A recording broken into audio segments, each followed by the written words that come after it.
Partnership partnership एक agreement से शुरू होता है।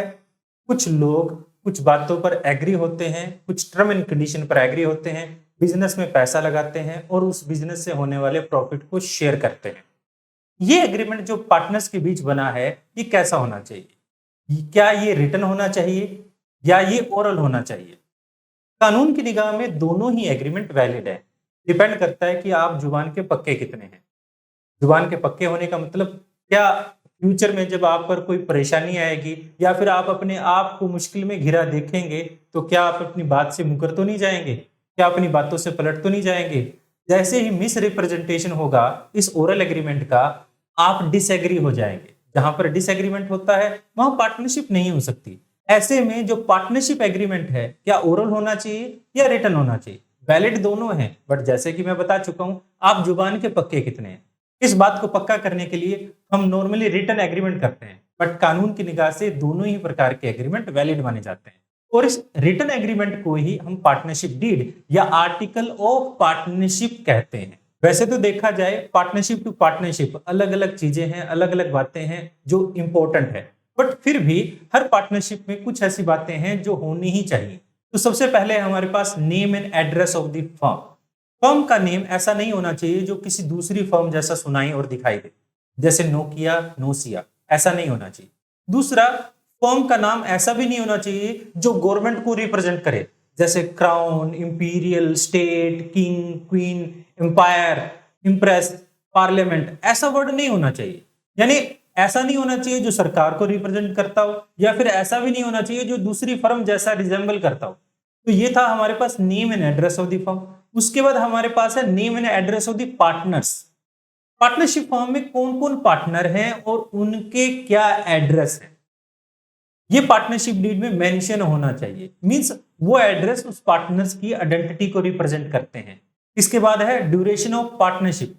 पार्टनरशिप जो है स्पेसिफाई पीरियड के लिए भी बनाई जा सकती है या जनरल पार्टनरशिप भी बनाई जा सकती है। अगर पार्टनरशिप स्पेसिफाई पीरियड के लिए बनाई जा रही है या स्पेसिफाई प्रोजेक्ट के लिए बनाई जा रही है, तो ये मेंशन किया जाना जरूरी है कि पार्टनरशिप कितने ड्यूरेशन के लिए किया जा रहा है या ये परपेचुअल पार्टनरशिप है। तो ये डिपेंड करता है पार्टनरशिप टू पार्टनरशिप आप कैसा एग्रीमेंट कर रहे हैं। तो जब आप पार्टनरशिप डेट बना रहे हैं तो ये ड्यूरेशन ऑफ पार्टनरशिप जो है मेंशन किए जाना जरूरी है। फोर्थ है हमारे पास nature and scope of partnership form business. Means business किस नेचर का है, क्या वो इलेक्ट्रिक बिजनेस है या फिर वो किसी और टाइप का बिजनेस है। अगर उसके कुछ सब फील्ड भी है, सब कैटेगरी भी है, तो उसके बारे में भी मेंशन किया जाना जरूरी है। जैसे कि मान लीजिए आप इलेक्ट्रॉनिक के अंदर डील करते हैं, इलेक्ट्रॉनिक्स में आप मोबाइल में डील करते हैं या वॉशिंग मशीन में डील करते हैं, तो इस तरह से आप मेंशन करेंगे आपका बिजनेस का नेचर क्या है और बिजनेस का स्कोप क्या है। इसके अलावा यहाँ contribution of capital by partners, her partner कितना कितना पैसा बिजनेस में लगा रहा है। वो हो सकता है एक जैसा पैसा हो, मींस सिमिलर अमाउंट हो, या फिर हो सकता है वो अलग अलग पार्टनर अलग अलग अपनी कैपेसिटी के अकॉर्डिंग पैसा लगा रहा है। और ये भी मेंशन किया जाना जरूरी है क्या उस कैपिटल पर इंटरेस्ट रहेगा या नहीं रहेगा। अगर इंटरेस्ट रहेगा तो किस रेट से रहेगा, ये मेंशन किया जाना जरूरी है। इसके बाद हमारे पास है प्रॉफिट एंड लॉस रेशो। ये सबसे इंपॉर्टेंट है। पार्टनरशिप बिजनेस में पार्टनर्स अपने प्रॉफिट को किस तरह से डिस्ट्रीब्यूट करेंगे, क्या वो कैपिटल के बेसिस पर करेंगे या कोई और बेसिस पे करेंगे। प्रॉफिट शेयरिंग रेशियो अलग अलग हो सकता है। ये डिपेंड करता है एक पार्टनर्स की कैपिटल पर या फिर स्किल वर्क पर या मैनेजिंग कैपेसिटी पर, यानी अलग अलग बातों पर ये पार्टनरशिप जो रेशियो है, प्रॉफिट शेयरिंग रेशियो है, वो डिपेंड करता है, अलग अलग रहेगा। जरूरी नहीं है कि जितना पैसा लगाया गया है उसी के बेस पर प्रॉफिट शेयरिंग रेशियो रहे। हो सकता है वो स्किल वर्क पर या एक्सपीरियंस बेस पर भी हो सकता है। इसके बाद हमारे पास है commission and salary of partner. काफी बार कुछ पार्टनर स्पेशल स्किल वर्क जानते हैं और उन स्किल वर्क के बेस पर वो अपना परफॉर्म पार्टनरशिप में जो करते हैं उनको स्पेशल कंसिडरेशन दिया जाता है, कंपनसेशन दिया जाता है। ऐसे कंपनसेशन को हम कमीशन या सैलरी भी कह सकते हैं। अगर वो सेल पर्सन करता है तो उसको हम कमीशन दे सकते हैं ऑन सेल, या सैलरी यानी वर्क परफॉर्म कर रहा है तो उसको हम सैलरी भी दे सकते हैं। अगर कोई पार्टनर एक्टिव पार्टिसिपेशन करता है तो उसे सैलरी दी जाएगी या नहीं दी जाएगी, ये भी पार्टनरशिप डीड में मेंशन किया जाना जरूरी है। उसके बाद है loan to and by partners. Partnership firm में क्या एक फर्म पार्टनर को लोन देगी, या फिर क्या एक फर्म पार्टनर से लोन लेगी या नहीं लेगी, इन सभी चीजों के बारे में भी मेंशन किया जाना जरूरी है।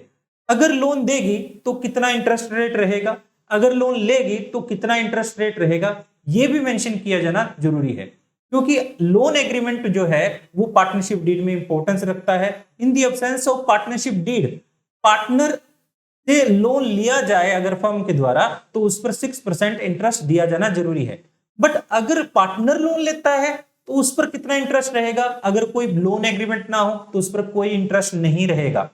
इसलिए जरूरी है कि जब पार्टनरशिप डीड बनाई जा रही है तो लोन के बारे में, इंटरेस्ट ऑन लोन के बारे में पहले से ही मेंशन हो।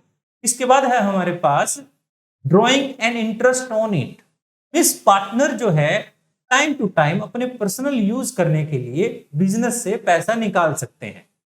अगर वो पैसा निकालेंगे उस पैसे पर इंटरेस्ट रहेगा या नहीं रहेगा, क्या वो पैसा निकाल भी सकते हैं या नहीं निकाल सकते हैं, इन सभी चीजों के बारे में भी मेंशन किया जाना जरूरी है कि इंटरेस्ट ऑन ड्रॉइंग या फिर ड्रॉइंग दोनों रहेंगे या नहीं रहेंगे। इसके बाद है हमारे पास audit of books of account. Partnership deed में ये क्लियरली मेंशन किया जाएगा कि पार्टनरशिप फर्म अपने अकाउंट्स को किस तरह से मेंटेन करेगी, किस तरह से ऑडिट करेगी। क्या ऑडिट करने का कोई स्पेसिफाई मेथड रहेगा, अगर कोई स्पेसिफाई मेथड रहेगा तो वो किस तरह से रहेगा। काफी बार ऑडिटर भी मेंशन किया जाता है कि अकाउंट्स को कौन ऑडिट करेगा। इसके बाद है हमारे पास right, duty and liability of partners.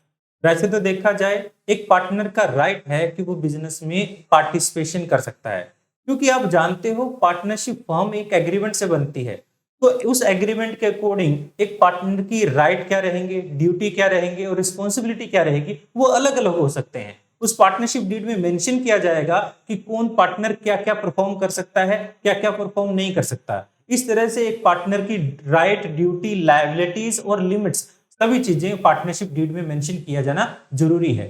इसके बाद है admission and retirement of partners. अगर एक बिजनेस में नया पार्टनर आएगा या पुराना पार्टनर रिटायर होगा तो उसके लिए क्या प्रोविजन रहेगी। वैसे तो देखा जाए एडमिशन के लिए या रिटायरमेंट के लिए लॉ की सभी प्रोविजन को फॉलो किया जा सकता है, बट हो सकता है पार्टनरशिप टू पार्टनरशिप फर्म ये प्रोविजन कुछ अलग अलग हो, तो उस केस में ये मेंशन किया जाएगा कि पार्टनरशिप डीड में क्या कोई स्पेशल प्रोविजन है पार्टनर के एडमिशन होने के या रिटायरमेंट होने के, और उस स्पेशल प्रोविजन को पार्टनरशिप डीड में मेंशन किया जाना जरूरी है। इसके बाद हमारे पास रहता है valuation of goodwill. Time to time firm को वैल्यूएशन ऑफ गुडविल करनी पड़ती है। हो सकता है वो change in profit sharing ratio के केस में हो, मींस एक जो पार्टनर प्रेजेंट पार्टनर है वो अपने प्रॉफिट शेयरिंग रेशियो को चेंज करना चाहते हैं, या फिर एक नए पार्टनर के आने पर या पार्टनर के जाने पर, पार्टनर की डेथ हो जाने पर, या फिर एक पार्टनरशिप फर्म का दूसरी पार्टनरशिप फर्म के साथ अमलगामेट होने पर वैल्यूएशन की जाती है गुडविल की। तो किस तरह से गुडविल की वैल्यूएशन की जाएगी, कौन सा मेथड फॉलो किया जाएगा, ये सारी बातें पार्टनरशिप डीड में मेंशन किया जाना जरूरी है। उसके बाद है हमारे पास डिसोल्यूशन ऑफ पार्टनरशिप।